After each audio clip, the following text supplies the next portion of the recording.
Hey, shalom and stuff. As always, by giving all praise to Yahweh Hashem Yahushai, double honor supposed to GMS and honors to you brothers that are doing the work for truth, while sincerity. Right, so just want to do a real quick one. Right, this is a headline. It says you'll join Jo Cox. So that was the politician in England that was so-called murdered. It says death threat sent to Creasy. Now, Creasy, Stella Creasy, that is a member of Parliament that's basically forced through a motion, which means that the Northern Irish women can come to the UK and have their abortions paid for by us, the UK taxpayer, which basically means, despite the fact that I'm against it, I'm more or less funding this murder, right? And it just goes to show you that its kingdom is wicked, because one of the biggest problems people have with the DUP is that A, they don't support gay marriage, and B, that they don't support abortion, right? So I'm just gonna bring out the scriptures because videos have been done before.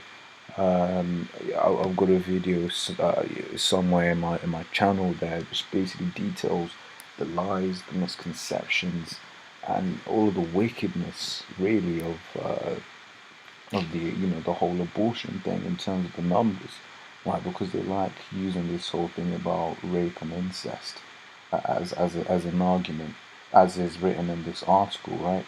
But that in America counts for less than 1% of abortions in the world. That's like saying no man should be allowed to drive because less than 1% of people are killed in car accidents. Right, you cannot make laws based on the minority of the people. It's ridiculous. It's stupid.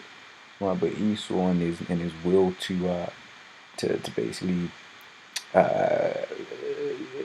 promote wickedness has made it such, right? Which is everyone's main argument. And literally, if anyone ever hits you with that, just tell them, look, 99%, and this is according to Planned Parenthood, right, and the GreatMillStone Institute, which are both institutions that are pro-abortion, right? So from their own numbers, right, 99% of women that have abortions in America, because that's where the data is best, right, in America, do it for life reasons.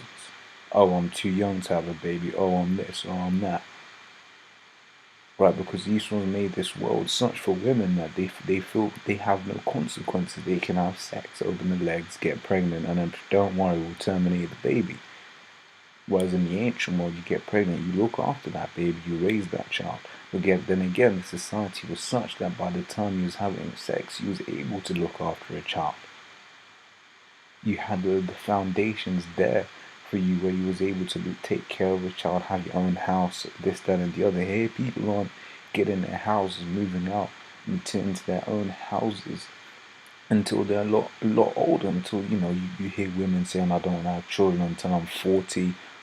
By the time you're 40, your eggs are dried up. Your chances of complications skyrocket. Right, when we get into this, is Exodus 20:13 says, "Thou shalt not kill." And that's playing into the point that Esau, being the wicked serpent that he is, right, he's basically done something so serpentine, and that was simple as saying that the thing growing inside a woman is a fetus, not a baby. Right, now what this simple change does is it desensitizes the people. So, no, you're not killing a baby, you're just killing a fetus. Right? Oh, it can't survive outside of the womb.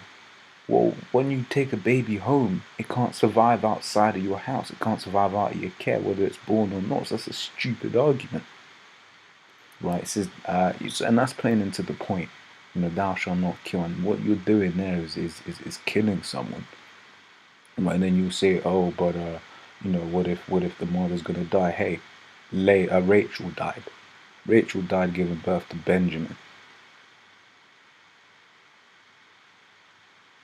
It says Wisdom 12:3, we start from verse 3. It says, "For it was thy will to destroy by the hands of our fathers both those old inhabitants of thy holy land, whom thou hatest for doing the most odious works of witchcraft and sacrifices when you took over the land of Israel." Right, it says, "and those merciless murderers of children," and that's what you have today when you fast forward. Right, the scriptures talk about whatever things are written of. There's no new thing under the sun. Right, in those days, they were killing. Let me read that again. It says, and those merciless murderers of children. Would you seeing that today, man? Over 1 million children are aborted every single year in the United States alone. I believe the world totals, I won't say because I don't remember it off the top of my head, but that's something you can look up. But it was many millions, man. Just aborted every single year. Now, since, since 1970, Roe v. Wade, where abortion was legalized in America, 50 million plus. Right, and that's, I believe that's from incomplete data, but don't quote me on that. You should look that up. But 50 million babies have been aborted. Now the population of America is 330 million, so add another 50 million on that, that's 380 million, but then you say it's not a population control tactic.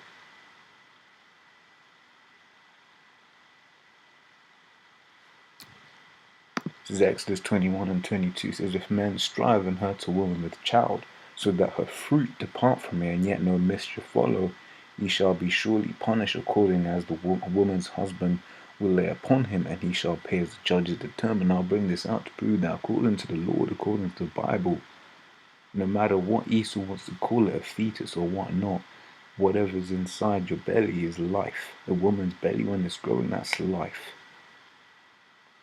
Right, and it basically then goes to saying if any mischief follow, basically if there's a problem, mischief, if there's a miscarriage, it says then thou shalt give life for life, because according to the law, right, it goes back to this law here, Exodus 20 and 13, that's basically counted as murder.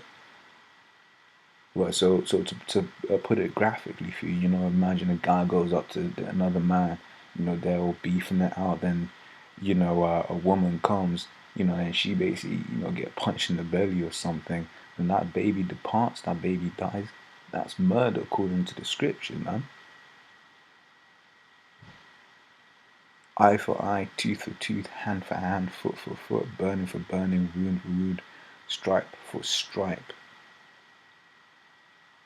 Right. So yeah, like I said, I just wanted to go into that. When you actually look in and do the research, because I remember doing the research, you learn a lot of things. You just realize just how fucked up these people are that would defend this to the death. But I think most of the people, it's my own sneaky suspicion, I think most of the people that will defend this to the death are the ones guiltiest about it, the ones that have actually done it. Right, and they don't want to make themselves feel bad, so they're, oh my god, and they don't let people have abortions, that's so backwards. Like saying shit like that, where you're the ones backwards, you're doing what these Hamites were doing, man. Right. What was it, in Wisdom 12, man. So with that, Lord's already been edified. I wanted to get that off my chest. Shalom.